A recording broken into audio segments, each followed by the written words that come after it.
আজকের সকালটা ছিল প্রচণ্ড ব্যস্ততম একটি সকাল।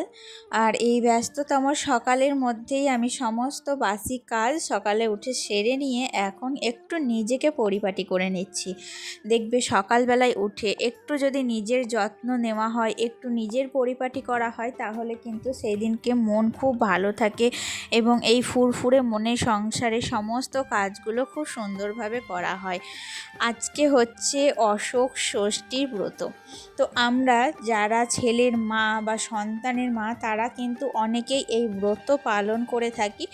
আজ সকালবেলায় কি বলো তো, ছেলেকে স্কুলে পাঠিয়ে দিয়েছি, তারপর বাসি কাজ সেরে স্নান কমপ্লিট করে নিয়েছি।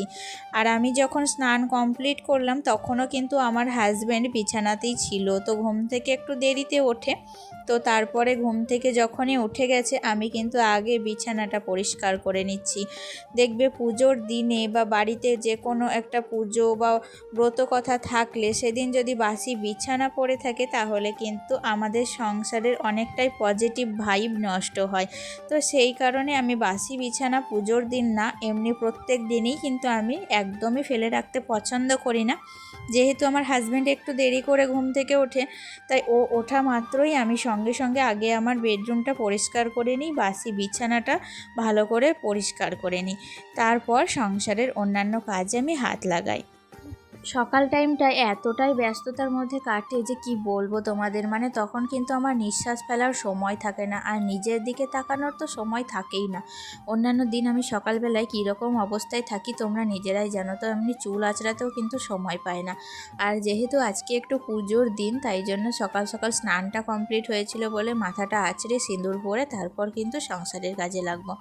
আর ততক্ষণে কিন্তু ছেলেও চলে আসবে। আমি চেষ্টা করছি সব সময় যে ছেলে চলে আসার আগেই কিন্তু কাজগুলো কমপ্লিট করার। ছেলে চলে এলে তাকে খাওয়ানো, তার ড্রেস ছাড়ানো, তাকে একটু রেডি করতে অনেকটা সময় আবার বলবো কেটে যায়। তাই জন্য রান্নার কাজেও দেরি হয়ে যায়। তাই আমি সব সময় কি বলো তো, চেষ্টা করি যে ওর আসার আগেই যদি কাজগুলো কমপ্লিট করতে পারি না, তাহলে ভীষণ ভালো হয়। তো যাই হোক, বিছানাটা দেখো, বেড কভারটা চেঞ্জ করে নতুন একটা বেড কভারও পেতে দিয়েছি। আর এখন আমি রুমটাকে একটু ঝাড়ু দিয়ে নিচ্ছি। তো রুমটাতে অনেকটা কিচকিচি পড়েছিল, তো সেই কারণে। তারপর ড্রেসটা যেহেতু বিছানা তুললাম, তাই জন্য ড্রেসটা চেঞ্জ করে চলে এসেছিলাম ঠাকুর ঘরে। আমার শাশুড়ি মা দেখো সমস্ত পুজোর জোগাড় কমপ্লিট করে দিয়েছে। এখন আমি কিন্তু মা ষষ্ঠীকে জল দেব। আসলে কি বলো তো, আমার শাশুড়ি মা কিন্তু এই যে এখানেই ষষ্ঠীটা পাতে ঠাকুর ঘরের একটা কোণায়, তো সেখানে 7টা সিঁদুরের ফোঁটা, 7টা হলুদের ফোঁটা দিয়ে মা ষষ্ঠীকে জল দিয়ে ফুল, তাছাড়াও ধূপ সন্ধ্যা দেখিয়ে কিন্তু আমাদের ষষ্ঠী পূজাটা শাশুড়ি মা প্রথমে করেন, তারপরে কিন্তু আমি করি। আর এইভাবেই কিন্তু আমি এখানেই সমস্ত আমাদের মঙ্গলচণ্ডী থেকে আরম্ভ করে যত রকমের ষষ্ঠী সব এই ঘরে, এই জায়গাটাতেই কিন্তু আমরা পালন করে থাকি। তো প্রতিদিনের মতো আজকেও সেটাই করছি।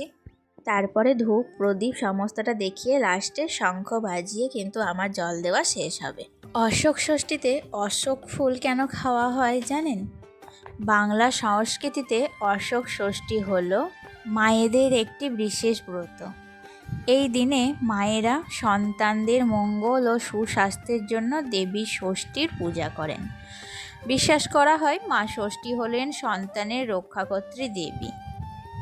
মায়েরা এই দিনে উপবাস করেন এবং দেবীর কাছে প্রার্থনা করেন সন্তানরা যেন সুস্থ ও সুখে থাকে। কিন্তু এই ব্রতের সঙ্গে অশোক ফুল খাওয়ার সম্পর্কটা কি বলুন তো? অশোক শব্দের অর্থই হলো যে দুঃখ দূর করে। পুরনো দিনের বিশ্বাস অনুযায়ী অশোক ফুল দুঃখ ও অশুভ শক্তি দূর করার প্রতীক। তো সেই কারণেই এই দিনে অশোক ফুল খাওয়া মানে জীবনের দুঃখ ও কষ্ট দূরে থাকার প্রার্থনা করা। তো আমাদের মতো যারা মায়েরা ভোরবেলায় অনেকেই কিন্তু অশোক ফুল সংগ্রহ করে এবং এই অশোক ফুল প্রসাদ হিসেবে গ্রহণ করেন। তো এই ব্রত শুধু একটি ধর্মীয় আচার নয়, বরং মায়ের ভালোবাসা ও সন্তানের মঙ্গলের জন্য একটি সুন্দর প্রার্থনা। তো যাই হোক, এই গল্পটা অনেকেই জানতো না, তো আমি সেটা আমার ব্লগের মাধ্যমে তোমাদের সাথে শেয়ার করলাম। আমার খুব ভালো লাগলো, তোমাদের গল্পটা জানা না থাকলে জেনে নিও। দেখলে আমার ছেলের অবস্থাটা, প্রত্যেকটা ষষ্ঠীতে জানি না কেন ও এরকমটাই করে থাকে। আমি যখনই ওকে ষষ্ঠীর ফোঁটা দিতে যাই ও কিন্তু ছুট্টে পালিয়ে যায়, আর আমি তো জোর করে যখনই দেই সঙ্গে সঙ্গে সেটাকে মুছে ফেলে। যখনই একটু জ্ঞান হয়েছে ওর, তখন থেকে ও না নেয় কাজলের টিপ কিংবা হলুদের ফোঁটা, কোনো কিছুই নিতে চায় না। তো ছোট্টবেলায় জানো ওকে কি সুন্দর করে সাজিয়ে দিতাম, তো দেখতেই না অসাধারণ লাগতো। তো আমার ছেলের চাঁদির সমস্তটা কিন্তু ওর আছে, মানে চাঁদির একেবারে মালা থেকে শুরু করে পায়ের নুপুর অবধি। তো কোনো জিনিসই তো পরে না, কিন্তু কি করব, ছেলের স্মৃতি। আমার তো ইচ্ছা করে ওকে পড়াতে, তো ও পড়তে চায় না কিছুতেই, তো কিছুতেই পড়বে না। আমি যতবার পড়িয়ে দিয়েছি ততবারই কিন্তু খুলে ফেলেছে, মানে ওর যখন জ্ঞান ছিল না তখন অবধি কিন্তু পড়েছে। তো যখন থেকে একটু জ্ঞান হয়েছে তখন থেকে কিন্তু এইসব জিনিস পড়া ছেড়ে দিয়েছে। তো আজকে তো আমরা ষষ্ঠীর ব্রত করেছি, তো যাই হোক আজকে কিন্তু আমাদের লক্ষ্মী খাওয়া হবে না। লক্ষ্মী মানে কি বলো তো বন্ধুরা? লক্ষ্মী মানে হচ্ছে মুড়ি ভাত এরকম আর কি, মানে চালের তৈরি কোনো জিনিসই কিন্তু খাওয়া হবে না, ধান থেকে যে জিনিসগুলো হয় সেগুলো আর কি। তো আজকে আমি ঠিক করেছি যে ওই যে ডালিয়া করব। তো সবাইকে, বাড়ির শ্বশুরমশাই থেকে আরম্ভ করে একবারে হাজব্যান্ড অবধি সবাইকে প্রথমে জিজ্ঞাসা করে নিলাম যে তোমরা আজকে কি খাবে। তো ওরা বললো যে তোমরা যেটাই খাবে সেটাই মানে খাবো আর কি। তো সেই কারণে আমি ঠিক করলাম সকালবেলায় জলখাবারে এই যে সুজি করেছিলাম আর করেছিলাম একটু ঘুগনি। আর তারপরে আমি দুপুরবেলায় করলাম কি বলো তো, ডালিয়া। এই যে সব রকম সবজি দেখো আমি কেটে নিয়েছি, সেগুলোকে কিন্তু কড়াই আমি ভালো করে এখন কষে নেব। তো সমস্ত রকম মশলা দিয়ে ভালো করে তো কষিয়ে নিয়েছি। আর ওদিকে কিন্তু আমি মানে খিচুড়ির জন্য যে চাল, সেটা কিন্তু এটা গম দিয়ে তৈরি, হ্যাঁ। তো সেই চালটাকে কিন্তু আমি আর মুগের ডাল ভালো করে হাঁড়িতে ধুয়ে বসিয়ে দিয়েছিলাম। তার সাথে দেখো সবজিগুলো হাঁড়ির মধ্যে দিয়ে দিলাম। তো তারপরে কিন্তু ওটা আমি রেডি করে নিয়েছি খিচুড়ি, আর এদিকে তারপরে ঘুগনিটাও করে নিয়েছিলাম।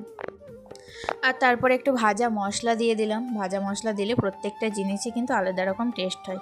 ফাইনালি আমার রান্না বান্না কমপ্লিট। দেখো তোমাদের সাথে এখন শেয়ার করব আমি কি কি রান্না করেছি। দেখতে পাচ্ছ কি সুন্দর করে খিচুড়িটা হয়েছিল, খেতে এত সুন্দর হয়েছিল যে রাত্রিবেলাতেও কিন্তু আমরা খিচুড়িটা খেয়েছিলাম। আর এই খিচুড়িটা যেহেতু গমের, তো সেই কারণে কিন্তু কোনো রকম অসুবিধা হয়নি। তাছাড়াও করেছিলাম দেখো ঝিঙে আলু পোস্ত, আর সুজিটা তো জলখাবারে করেছিলাম। তাছাড়া টমেটোর চাটনি করেছিলাম, আর এদিকে বানিয়েছিলাম একটু ভেন্ডি ভাজা আর পটল ভাজা। ভেন্ডি ভাজা খেতে ভীষণ ভালো লাগে আমার, জানো তো। আর তাছাড়া এদিকে রয়েছে একটু মানে চোকা শুদ্ধ আলু ভাজা। তো এটাও খিচুড়ি দিয়ে দারুণ যায়। আর তাছাড়া তো ঘুগনি আছে, তোমরা জানোই। এই হচ্ছে আজকে আমার রান্নার মেনু। তো বুঝতেই পারছো রান্না বান্না সমস্তটা কিন্তু নিরামিষের মধ্যেই কমপ্লিট হয়েছে। আর ভাত তো নেই, তো তাই জন্য ভাতেরও এঁঠো নেই, মানে কোনো ঝামেলাই নেই। তো সেই কারণে খুব একটা কিন্তু অসুবিধা হয়নি।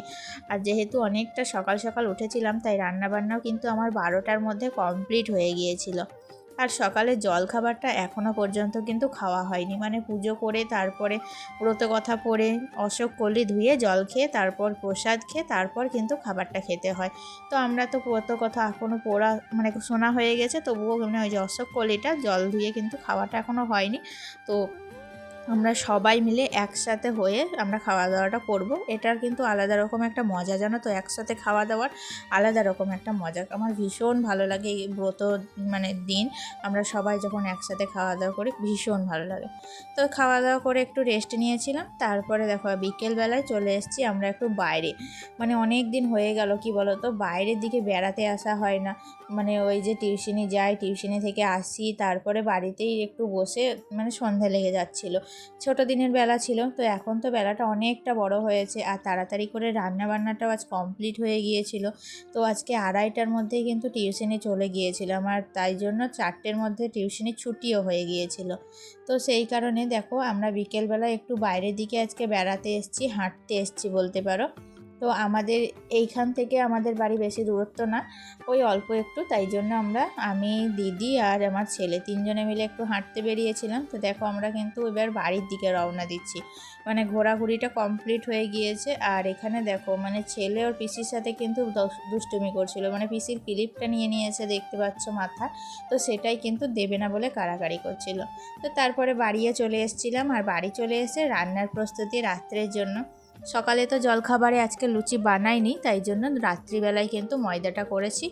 আর ওবেলাকার ঘুগনিটা আছে, ওটাই কিন্তু গরম করে নেব। তাছাড়া সুজি আছে, আর এই দিয়েই কিন্তু রাত্রিবেলায় আর বেশি কিছু খাবো না, গরমের সময় বুঝতেই পারছো। তো তাহলে বন্ধুরা, আজকের মতো ভিডিওটি এখানেই শেষ করছি। দেখা হচ্ছে নেক্সট ব্লগে। আজকের ব্লগটি কেমন লাগলো তোমাদের অবশ্যই কিন্তু আমাকে কমেন্ট করতে ভুলবে না। আজকে তাহলে আসি, তোমরা ভালো থেকো, সুস্থ থেকো, নিজেদের খেয়াল রেখো, আর অবশ্যই পাশে থেকো। টাটা।